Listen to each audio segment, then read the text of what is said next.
Hello and welcome to Spy Math. This is January 2019. Regents question 35. Now, question 35 is always a proof. Very often a congruence proof, like this one, which goes like this. In a diagram of quadrilateral AB, A, B, C, D, with diagonal AC, diagonal is a line connects two opposite points in a quadrilateral, shown below with segments G, H, and E, F are drawn. Now they start giving us the givens that we're going to have to actually use in our proof. And make sure to use all four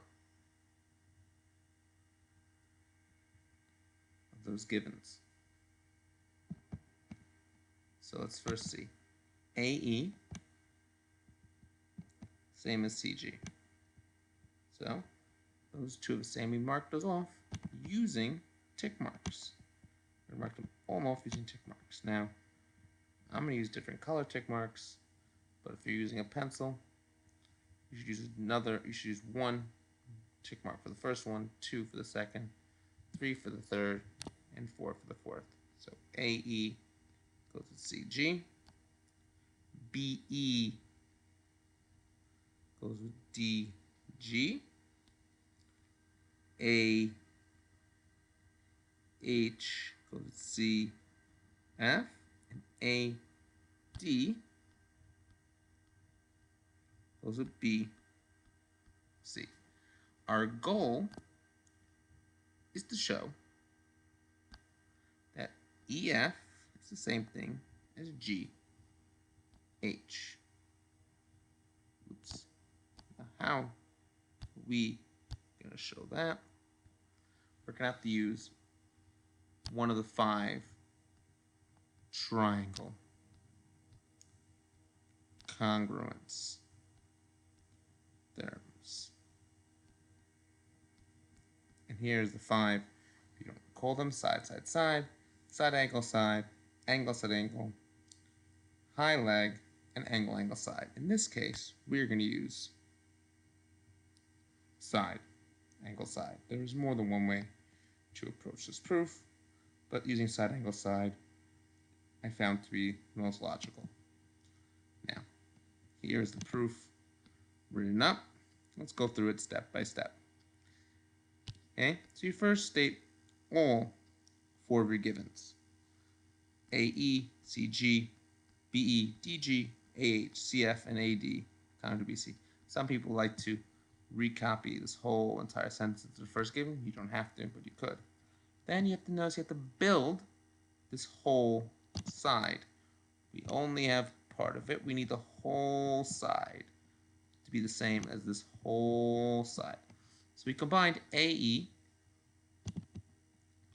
with BE to get AB. We combined CG with GD to get DC. The reason that's the whole equals the sum of its parts, and since each part's equal, the wholes must be equal. That's substitution property. Now step 4 is there for a formal proof. If you don't do step 4, you won't lose points. In the Regents, it's not that vital. It says if 2 segments are equal, then they are congruent, because every single time we do proofs, we deal congruence, not equality. Therefore, it is that making ABCD a parallel. The reason we want ABCD to be a parallelogram is it tells us that these angles, this one particularly right here, this angle particularly right there, are exactly the same, helping us form alternate interior angles to get an angle inside our desired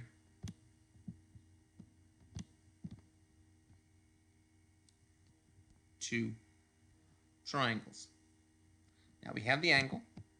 We also have a side AE and a side GC. And that's that statement right here.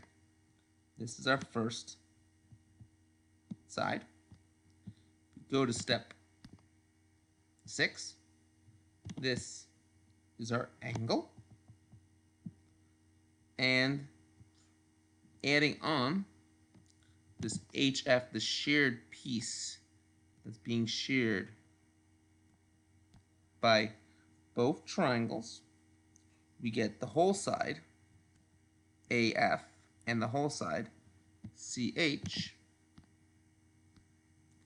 to create our new side AF and CH. We do the same thing, saying they're congruent. Now we have a third piece of information, in this case a side.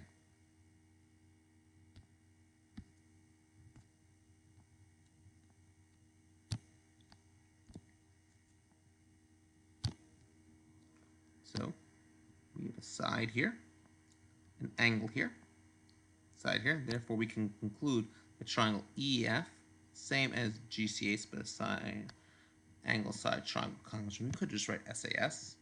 Now make sure your letters match up perfectly, where E goes with G, A goes with C, and F goes with H, because your triangles have to be named formally. And then we conclude with the proof statement. I like to use the therefore symbol to tell everyone this is the last statement. And that is that EF is the same as GH. Make sure it's exactly the way the proof statement looks, which is always right here, the proof statement. Then you fill it off, since they're both corresponding parts of congruent triangles. So this ends up being the same as this. So EF is the same as GH. Therefore, by corresponding parts of congruent triangles are congruent, these two triangles are congruent. Now, please look back for other videos of this collection. There are 6 in total for this Regents. Thank you and have a great day.